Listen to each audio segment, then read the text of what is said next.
Je vous invite à ouvrir la parole de Dieu dans la première épître de Pierre. Et nous allons voir le chapitre 1. La première épître de Pierre, chapitre 1, juste pour avoir quelques versets d'introduction. 1 Pierre, chapitre 1. Et nous retournons à cette épître qui a été écrite il y a plus de 2000 ans, mais elle est toujours d'actualité, juste comme l'ensemble des 66 livres de l'Écriture. Et nous l'avons dit à plusieurs reprises que Pierre veut encourager l'Église. C'était une Église persécutée et la façon de les encourager, c'était par l'instruction. Il a enseigné la doctrine biblique pour après la appliquer. Il nous montre comment ou qu'est-ce qu'on doit croire, mais après comment on doit l'appliquer, même si nous sommes en train d'être persécutés, et même si la persécution est à l'échelle de l'Empire, comme l'Église de Pierre.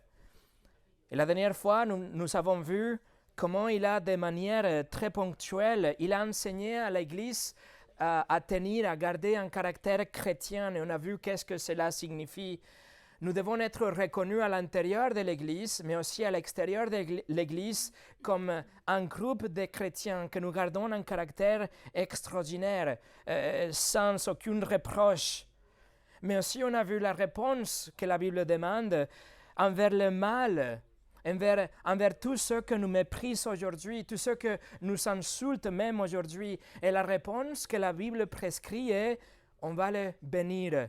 On ne va pas les souhaiter le mal. On va juste être consistant avec notre nouvelle nature et en cohérence avec notre nouvelle nature et le Saint-Esprit qu'on a reçu lors de notre salut. Le Saint-Esprit qui nous habilite à pratiquer ce type d'attitude. Et Pierre a terminé la section qu'on a vue la semaine passée. Il a fini en citant une adaptation du psaume 34. Il a assuré aux croyants que Dieu a le regard sur nous, que Dieu, il nous regarde, et que ses oreilles sont attentives à nos cris, à nos prières. Mais la réponse que Dieu a envers le méchant, c'est le jugement. Envers ceux qui nous souhaitent le mal à nous, c'est le jugement et la colère. Et Pierre, comme le reste des Écritures, il nous dit qu'il y aura des personnes qui sont malveillantes. Il nous dit, il reconnaît qu'il y a des gens qui vont nous souhaiter le mal, qui vont nous persécuter. Pourquoi? Parce que vous représentez le message de l'Évangile et qui vous représentez? Le Seigneur Jésus-Christ. Alors, que ce soit d'une façon ouverte et brutale comme la persécution de Néron, la persécution qu'a subie l'Église de Pierre, ou que ce soit d'une façon très subtile et cachée, nous saurons être confrontés à la persécution et les problèmes, car la obscurité se confrontera toujours, inévitablement, à la lumière. Et en fait, c'est ça l'objectif de la lettre de Pierre. L'objectif est d'aborder la question de la souffrance chez les chrétiens. Mais comment nous pouvons nous préparer pour la souffrance? Comment nous pouvons garder une attitude victorieuse à travers la souffrance? Pierre a déjà préparé le terrain. Il nous a dit qui nous sommes en Christ. Il nous a rappelé de notre identité en Christ. Et après, il nous a instruit comment devons-nous nous comporter. Mais son objectif, néanmoins, c'est qu'on applique tout ça dans le cadre de la souffrance. Alors, je vais vous montrer, on va survoler l'épître de Pierre. Je vais vous montrer comment il a enveloppé son épître autour de la souffrance. 1 Pierre chapitre 1, versets 6 et 7. C'est là ce qui fait votre joie, quoique maintenant, puisqu'il le faut, vous soyez attristés pour un peu de temps par diverses épreuves, afin que l'épreuve de votre foi, plus précieuse que l'or périssable, qui cependant est éprouvée par le feu, ait pour résultat la louange, la gloire et l'honneur lorsque Jésus-Christ apparaîtra. Regardez le chapitre 2, verset 20.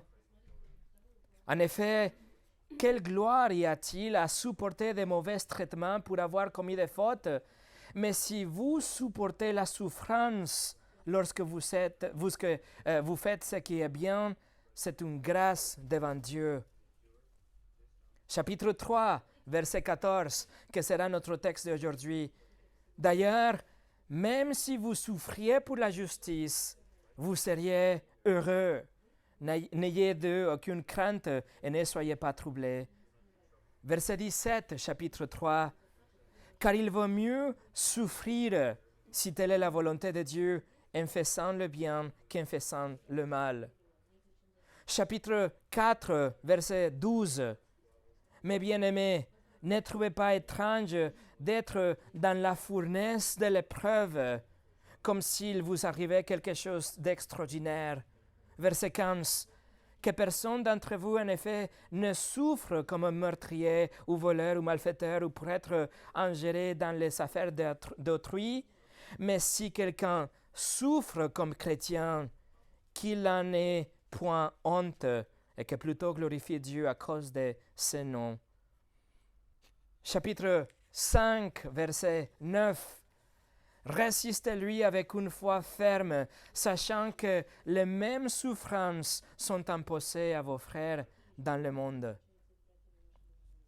Vous voyez, l'épître de Pierre est construit autour de la question de la souffrance chez les chrétiens pour que nous soyons encouragés à persévérer dans notre foi et toujours garder un bon témoignage même à travers la souffrance.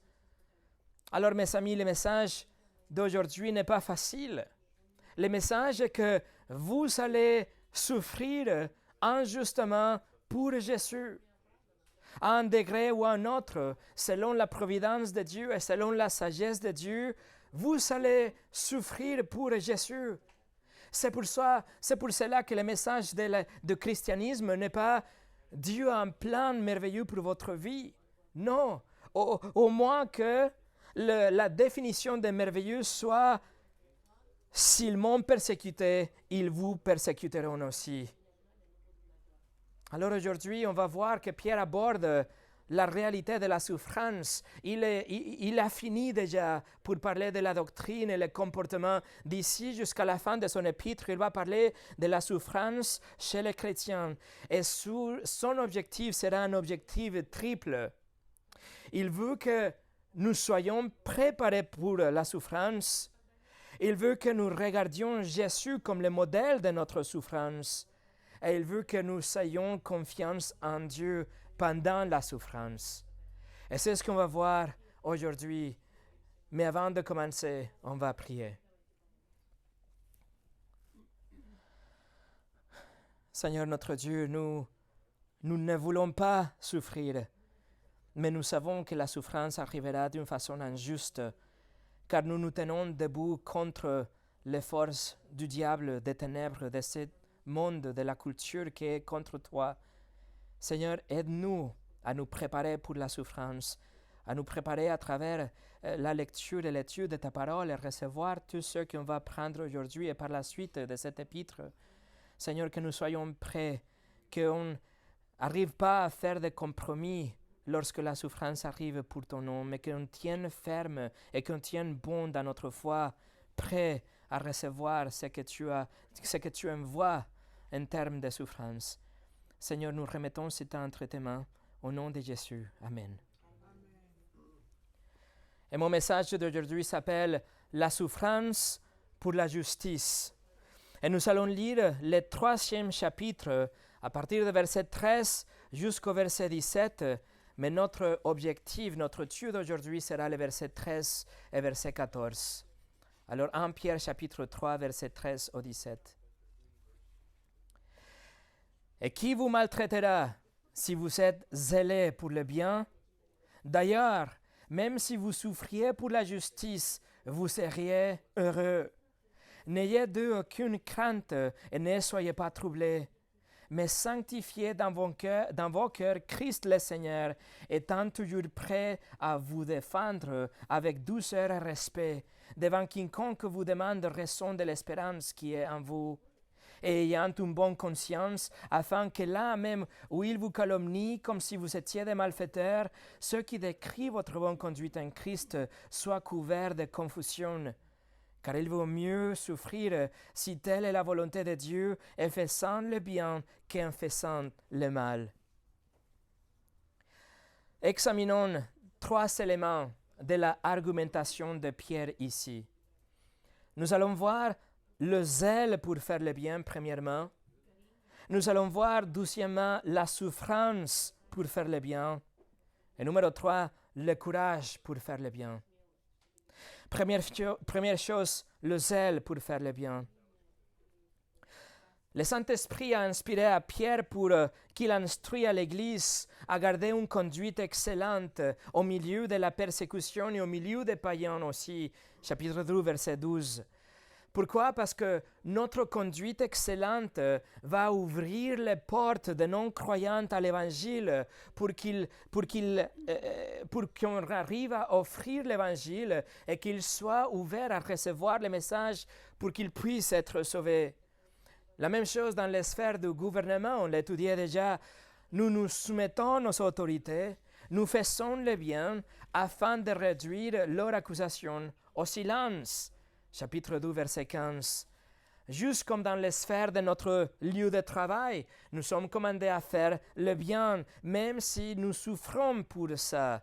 Chapitre 2, verset 20. Et dans les sphères de la famille, c'est la même chose. Si nous avons une épouse, un mari incroyante, nous pouvons le gagner grâce à notre conduite excellente. Chapitre 3, verset 1. Donc, en général, dans toutes les sphères de la vie, nous ne rendons pas le mal pour le mal. Nous ne insultons pas, mais nous bénissons et nous faisons le bien. Nous nous détournons de tout ce qui est mauvais et nous cherchons la paix, comme on a étudié la semaine passée, chapitre 3, verset 8 au 12. L'Église, donc, est chargée à faire le bien. Notre obligation, c'est de garder une conduite excellente, quelles que soient les circonstances. Et c'est pour ça que Pierre arrive ici, et il commence avec une question rhétorique dans le verset 13. Il écrit: « Et qui vous maltraitera si vous êtes zélé pour le bien ?» Et la réponse attendue est « personne ». Normalement, la réponse est « personne va vous faire du mal si vous cherchez à faire le bien ». En général, il est rare de chercher à blesser quelqu'un qui prend soin de vous, qui fait le bien. Et le mot pour maltraiter ici dénote quelque chose qui est vraiment un traitement injuste, un traitement abusif.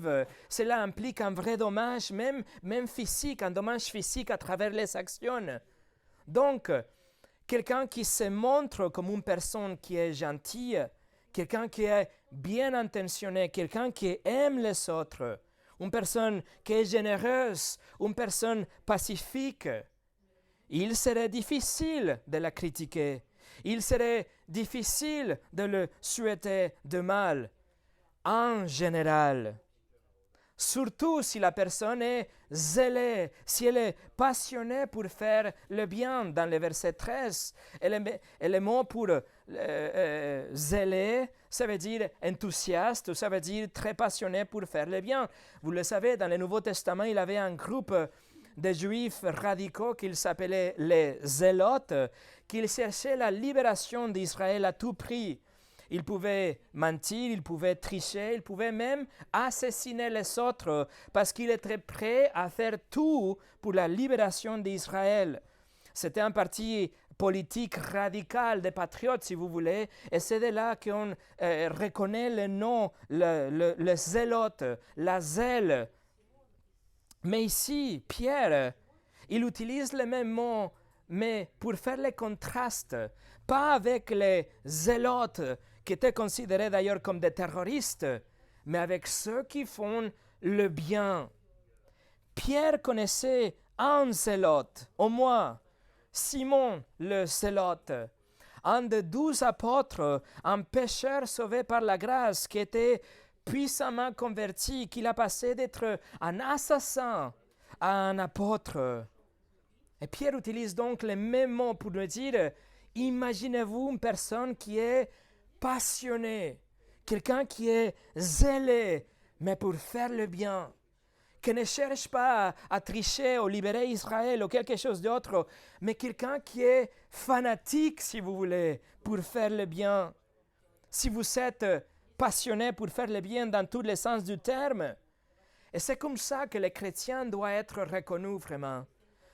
Le livre de Galates, chapitre 6, verset 10 nous le dit, « Pendant que nous en avons l'occasion, pratiquons le bien envers tous, et surtout envers les frères, en la foi. » Éphésiens 2, 10 nous le dit aussi, « Nous sommes son ouvrage, ayant été créés en Jésus-Christ pour de bonnes œuvres. » Notre standard en tant que chrétien, notre position par défaut en tant que chrétien, c'est de faire le bien et même d'être zélé, fanatique pour venir les autres, pour faire le bien chez les autres. On va chercher le bien des autres. On veut faire le bien. On veut être reconnu comme des gens qui cherchent la paix, qui cherchent le bien. Ça, c'est la réputation d'un vrai chrétien. Quelqu'un qui a un bon caractère, sans reproche, qui cherche le bien des autres personnes. En fait, dans le verset 13 ici, malheureusement, la traduction en français, vous ne la trouvez pas, mais il y a un verbe. Le verbe est prouver. Vous le trouvez dans quelques traductions en anglais. C'est-à-dire, plus précisément, c'est le verbe devenir. La traduction de Darby l'utilise. Ça veut dire que nous sommes en train de devenir de plus en plus zélés pour les bonnes œuvres. Nous sommes en train de grandir ou de devenir des gens qui cherchent de plus en plus le bien des autres personnes. En commençant par notre assemblée, notre communauté, par les frères et les sœurs, mais cela se déborde et va chez les non-croyants aussi. Cela signifie, mes amis, que faire le bien, ça doit être une partie de notre caractère. On doit être reconnu comme tel, comme des personnes que nous sommes zélés pour les bonnes œuvres. C'est ce que Paul a écrit à Tite aussi. Donc, en principe, la réponse à cette question rhétorique que Pierre pose ici est personne. Si vous êtes zélés pour faire le bien, si vous cherchez le bien des autres personnes tout le temps, en général, personne ne va chercher votre mal. Vous serez vraiment apprécié par votre entourage. Mais numéro 2, la souffrance pour faire le bien. Pierre nous pose cette question rhétorique dans le verset 13 pour dire « Personne ne va chercher votre mal », mais tout de suite après, il aborde l'exception. Et il nous dit dans le verset 14 commence avec une conjonction pour dire l'opposé. Il nous dit « mais ». La Bible Osterval, la Bible Darby, la Bible annotée de Neuchâtel commence comme ça. Il nous dit « mais, même si vous souffriez pour la justice, vous seriez heureux. N'ayez aucune crainte et ne soyez pas troublés. » Alors même si Pierre affirme que l'attente générale, c'est qu'aucun mal va survenir à tous ceux qui cherchent le bien, la raison même pour laquelle Pierre écrit ça, c'est parce que ses lecteurs sont la cible de méfaits. Les lecteurs de Pierre sont en train d'être accusés, injuriés, ils souffrent, ils sont mis à mort, ils sont calomniés, ils sont persécutés physiquement. C'est pourquoi ils sont en exil, si vous vous souvenez. Pierre est en train d'écrire aux exilés qui ont fui justement parce que les gens ils sont en train de le tuer. Et la construction ici de cette phrase, c'est unique dans le Nouveau Testament. Cela nous dit que la souffrance peut survenir, que la souffrance peut arriver, même si ce n'est pas ce qu'on attend, même si ce n'est pas la règle générale, la souffrance peut survenir, contrairement à ce qui est attendu. C'est comme si Pierre il écrit dans des autres mots, mais malgré ces principes généraux, vous pouvez tomber dans l'exception et donc vous pouvez souffrir pour la justice. Il y a une chance que vous allez souffrir pour la justice, pour faire le bien. Pierre utilise le mot souffrir ou souffrance beaucoup plus qu'aucun autre livre dans le Nouveau Testament. Il l'utilise 12 fois dans cette courte épître. Et à chaque fois, il dessine une expérience vraiment désagréable, quelque chose de blessant ou même la mort. Pierre est conscient que ses frères, ses sœurs sont en train de souffrir physiquement. Alors oui, c'est bien ce qui s'est passé à l'église de Pierre. Et même si nous ne le voyons pas autour de nous, la souffrance est réelle dans des autres pays, aujourd'hui dans notre contexte. Les gens reconnaissaient que les chrétiens étaient les meilleurs de tous les citoyens. Et ça, la bonne conduite chez les chrétiens s'est détournée contre eux. Et c'est pour ça qu'ils ont été persécutés. Pourquoi? Parce qu'il y avait un tel contraste entre leur caractère et ce que le monde propose. Pline, un gouverneur romain en Bithynie, il est le gouverneur en Bithynie, que d'ailleurs c'est une des provinces où vivaient les exilés auxquels Pierre est en train d'écrire, la Bithynie. Et cet gouverneur a écrit une lettre dans l'année 100 à l'empereur Trajan. Et écoutez comment il décrit les chrétiens. Il écrit: les chrétiens avaient l'habitude de se réunir un jour fixe avant l'aube et de chanter un hymne au Christ comme un Dieu, et de se engager par serment à ne pas commettre de crimes, à ne pas commettre de fraude, de vol ou d'adultère, à ne pas tromper leur confiance et à refuser de trahir leurs convictions lorsque on leur demande de le faire. Et il continue: de nombreuses personnes de tout âge, de tout rang et de tout sexe sont et seront en danger. La contagion de cette superstition s'est répandue non seulement dans les villes, mais aussi dans les villages et les fermes. Mais il semble possible de la freiner et de la guérir. Alors d'un côté, il est en train de reconnaître que ce groupe de personnes, ils ne volent pas, ils ne commettent pas de l'adultère, ils ne trompent personne, ils ne commettent de fraude, ils sont fidèles à leurs convictions. Et il dit, c'est une maladie, mais on peut la guérir. Dans le livre des Actes, Pierre vient à Corneille dans le chapitre 10, verset 38, et écoutez ce qu'il a dit. Vous savez comment Dieu a oint du Saint-Esprit et de force Jésus de Nazareth, qui allait de lieu à lieu, faisant du bien et guérissant tous ceux qui étaient sous l'empire du diable, car Dieu était avec lui. Et pourtant, le monde a détesté Jésus et l'a tué éventuellement. La bonté personnifiée, la bienveillance dans son corps, l'amour en action. Et le monde a dit non merci, l'a constamment détesté. Jésus lui-même a dit, si le monde vous haït, sachez qu'il m'a haï avant vous. Souffrir pour la justice. Mais qu'est-ce que Pierre entend par ça? Qu'est-ce qu'il veut dire par souffrir par la justice?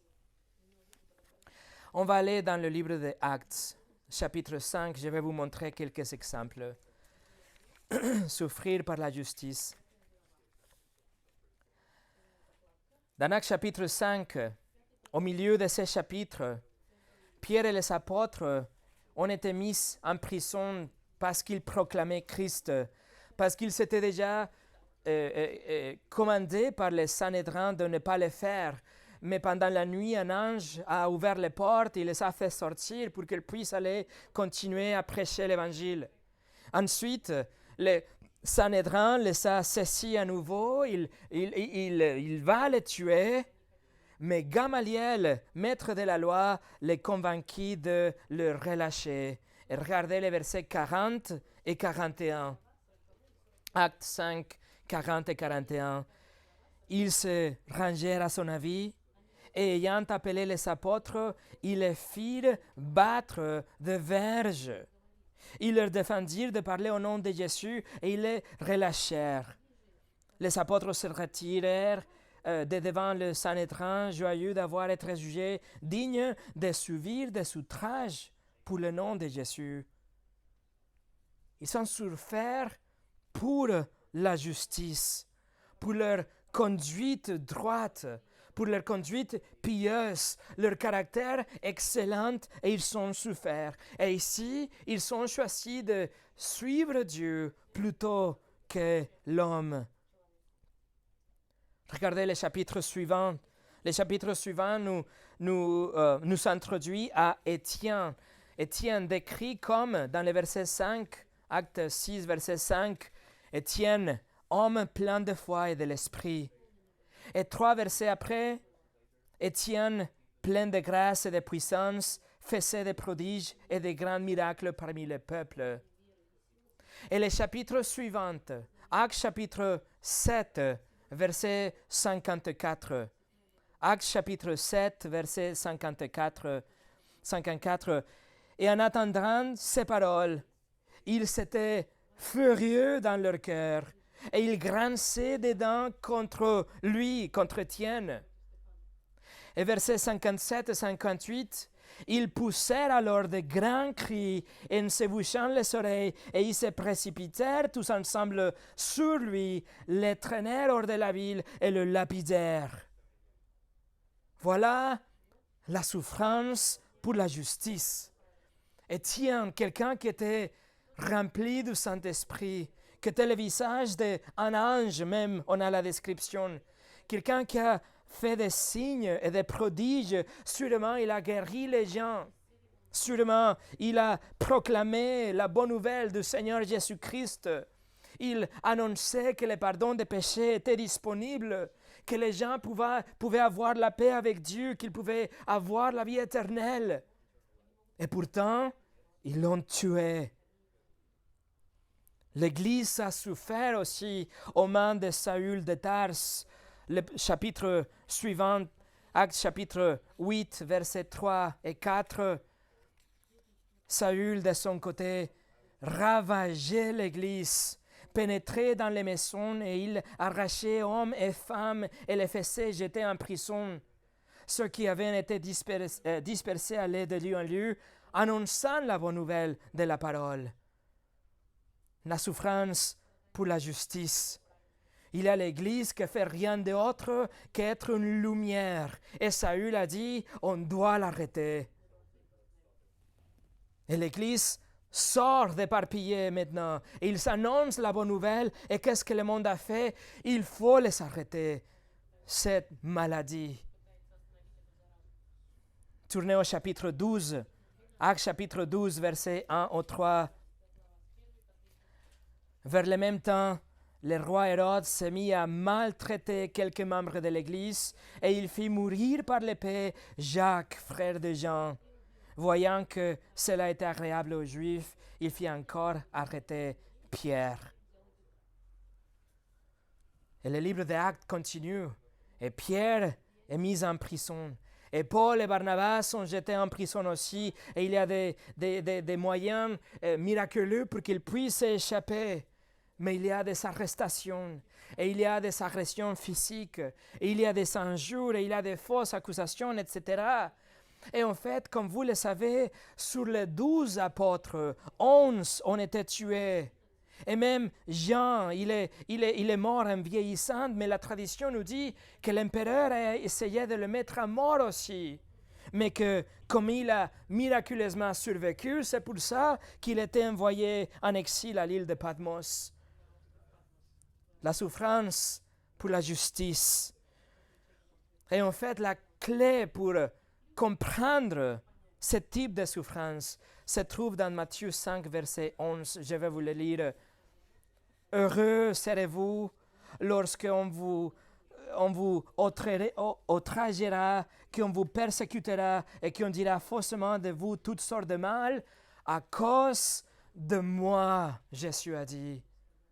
La cause de la persécution, la cause de la souffrance, c'est qui vous représentez et quoi vous annoncez.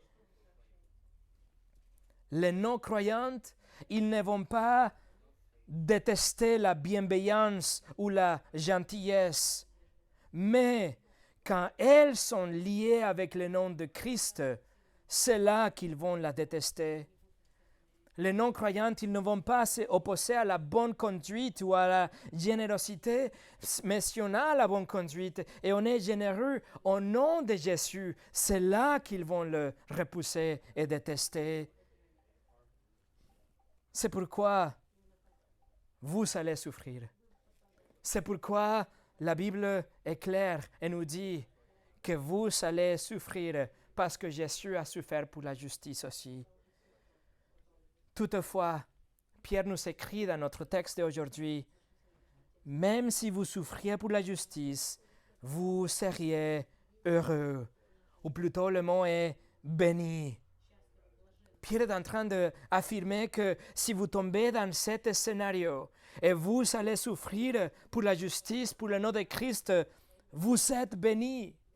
Et la construction en grec ici nous donne un adjectif sans un verbe, que ça veut dire que c'est un fort en face. C'est comme s'il avait un signe d'exclamation à la fin. On ne le voit pas dans notre traduction, mais c'est vraiment emphatique.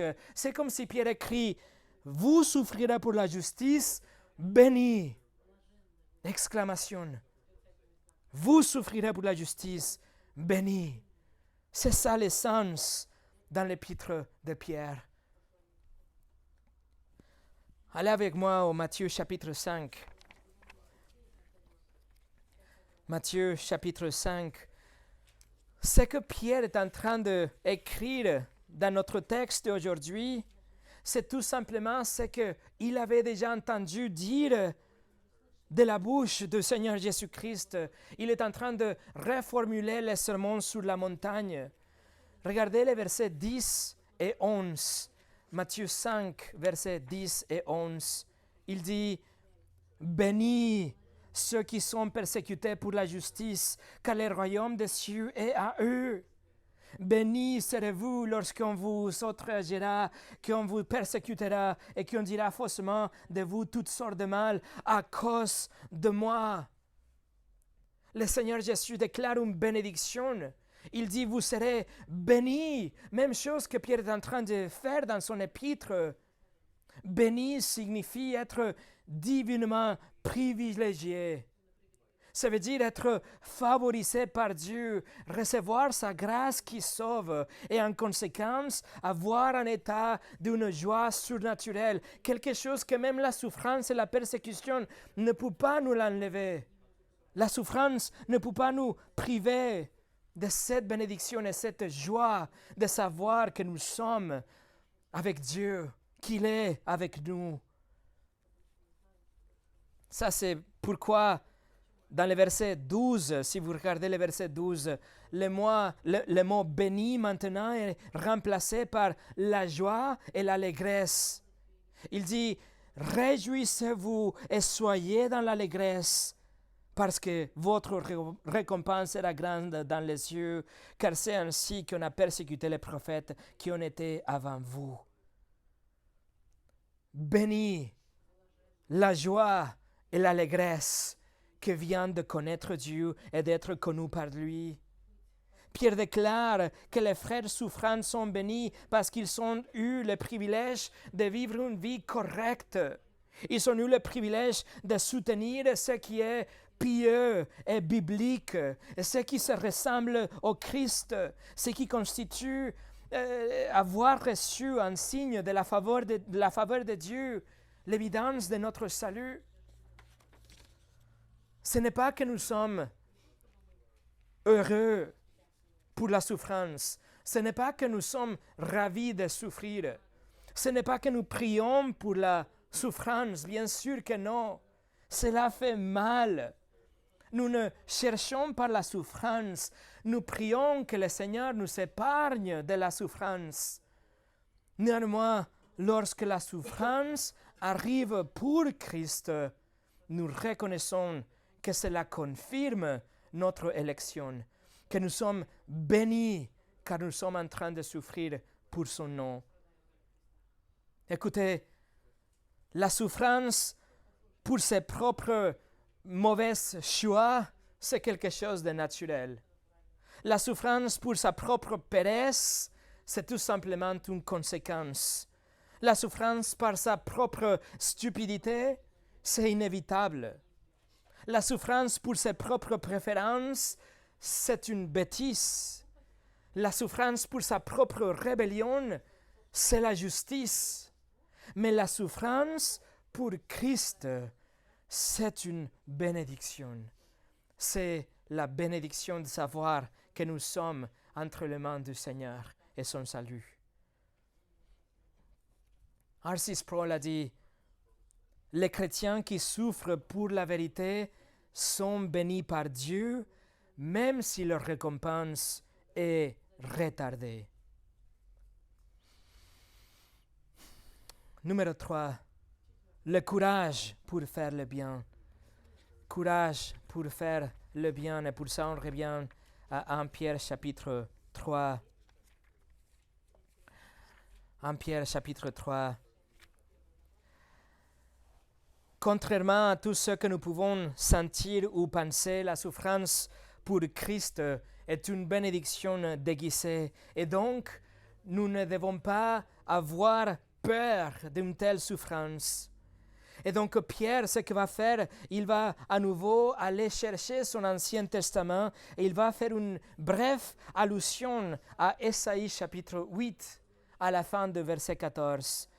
1 Pierre 3 verset 14 nous dit « Mais si vous souffriez pour la justice, vous seriez bénis, n'ayez aucune crainte et ne soyez pas troublés. » Voici la citation d'Ésaïe. L'Église souffre aujourd'hui d'une façon légitime pour la cause de Christ, parce que nous ne sommes pas prêts à faire des compromis, parce que nous ne nous inclinerons pas devant leur Dieu, parce que nous ne adapterons pas à leur moralité, et nous ne formerons pas des alliances impies avec le monde. C'est pour ça que l'Église souffre. Et c'est exactement ça le contexte dans le texte Ésaïe que Pierre vient de citer. Le contexte que la Syrie va envahir Juda et les rois d'Israël. Et la Syrie a cherché à faire des alliances avec Akaz, le roi de Juda, pour qu'il puisse arrêter la Assyrie. Donc, Israël et la Syrie menacent d'envahir Juda, mais en même temps, Akaz s'est allié avec la Assyrie. Et c'est alors que le prophète le prophète est envoyé pour mettre en garde le roi contre une telle alliance impie. Il dit qu'il ne faut pas avoir peur de la Assyrie, comme Israël l'a fait et comme la Syrie l'a fait. Mais en lieu d'avoir crainte, il faut juste faire confiance en Dieu. Il faut avoir la crainte de l'Éternel et confiance en Dieu. Écoutez, Ésaïe 8, versets 12 et 13. « N'appelez pas conjuration tout ce que ce peuple appelle conjuration. Ne craignez pas ce qu'il craint, et ne soyez pas effrayés. C'est l'Éternel des armées que vous devez sanctifier, c'est lui que vous devez craindre et redouter. » Et Pierre fait référence à ce texte parce que nous faisons face à un scénario un peu similaire dans une façon quotidienne.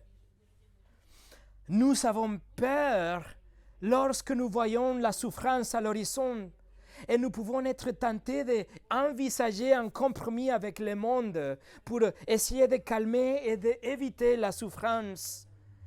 Mais mes amis, nous ne devons pas craindre les intimidations du monde. Nous ne devons pas céder à la pression des autres. Nous ne devons pas trembler lorsque les armées se ressemblent autour de nous. Nous ne devons pas faire de compromis comme le roi Akaz. Nous ne devons pas nous réfugier dans des alliances impies. Nous devons avoir juste la crainte de Dieu, la crainte de sa discipline, la crainte de le déshonorer, la crainte de souiller sa sainteté, d'être un mauvais témoignage devant les autres, de prendre sa fidélité comme quelque chose d'acquis. C'est ça qu'on doit craindre. Si c'est nécessaire, nous allons souffrir pour la cause de Christ, mais que nous ne choisissons jamais le péché afin d'éviter la souffrance. Si la souffrance doit arriver, qu'on la reçoit, mais sans compromis, sans choisir le péché. Le psaume 118, verset 6 nous dit « L'Éternel est pour moi, je ne crains rien. Que peuvent me faire des hommes ?»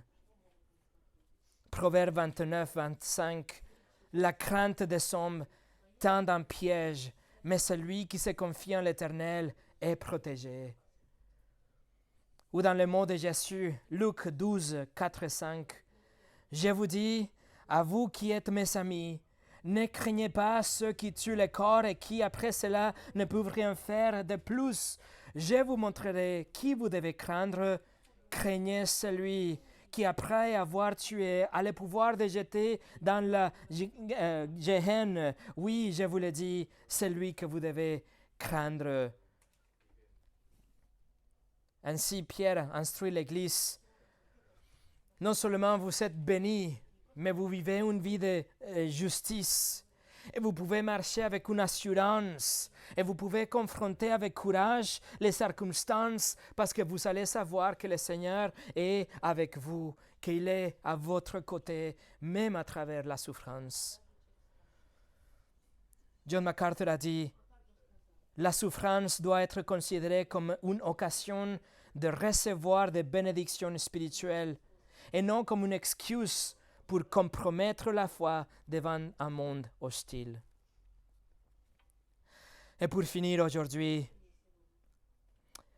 le puritain John Bunyan, l'auteur de Progrès des pèlerins, il était arrêté et emprisonné dans l'année 1660 parce qu'il a prêché à l'extérieur, en dehors de l'église qui était établie.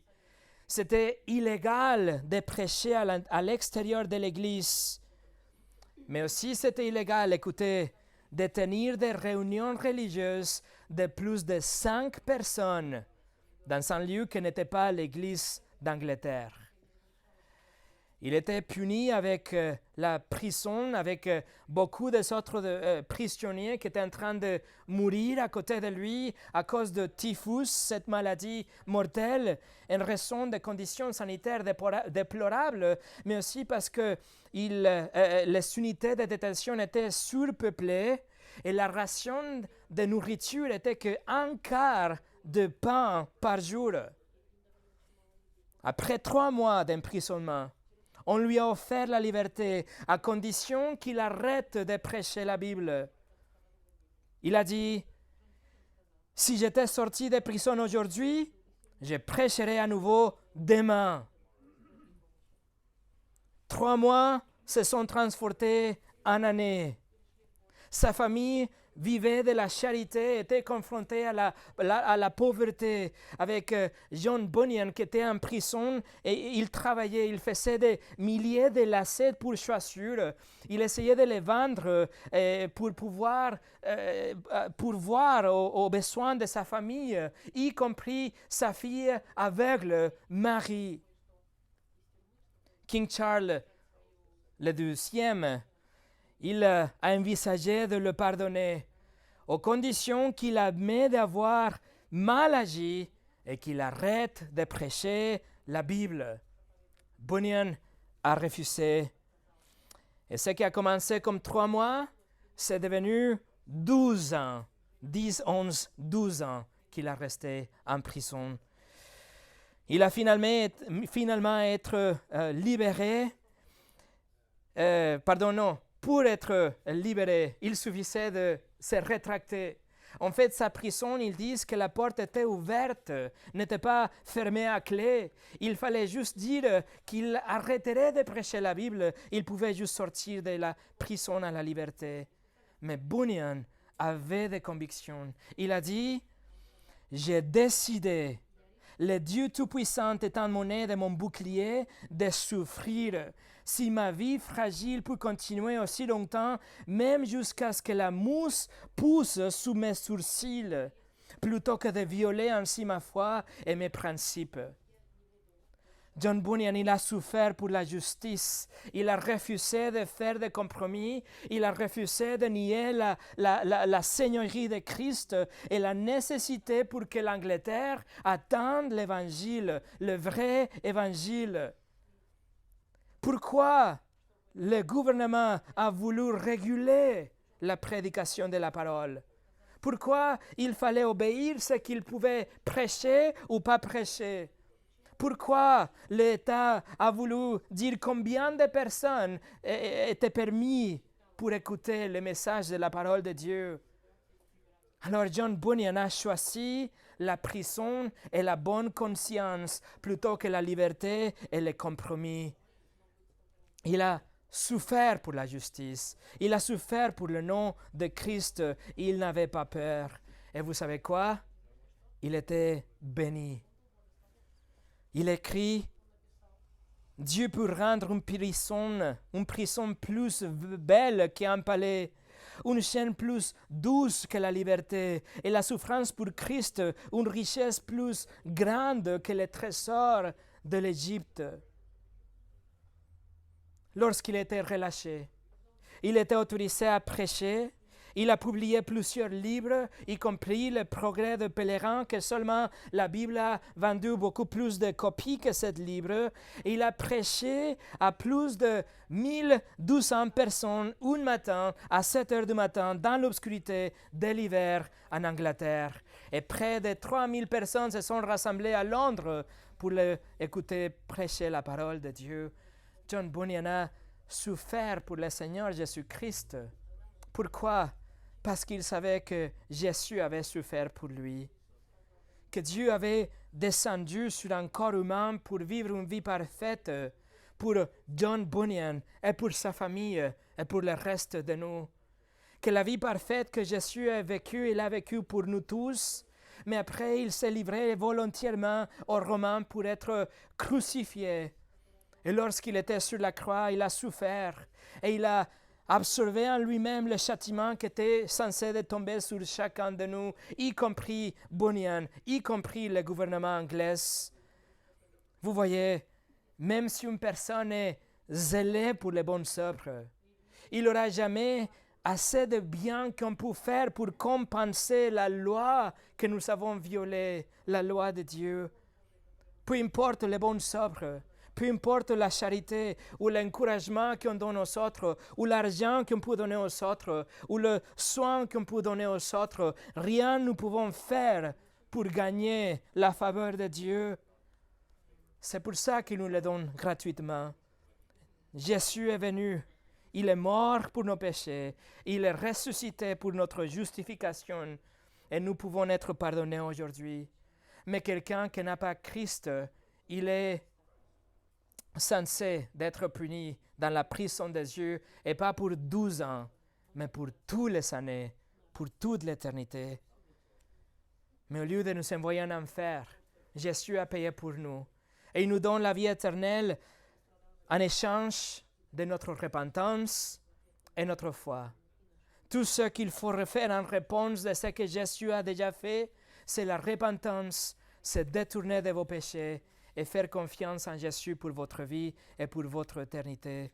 Et le Seigneur Jésus ne vous abandonnera jamais dans la vie et encore moins dans l'éternité. Alors nous prions pour que la souffrance nous soit épargnée. Mais lorsque la souffrance viendra à cause de Christ, vous savez la promesse de Dieu qu'il sera avec vous et que vous êtes bénis. Donc, n'ayez d'eux aucune crainte et ne soyez pas troublés. Prions.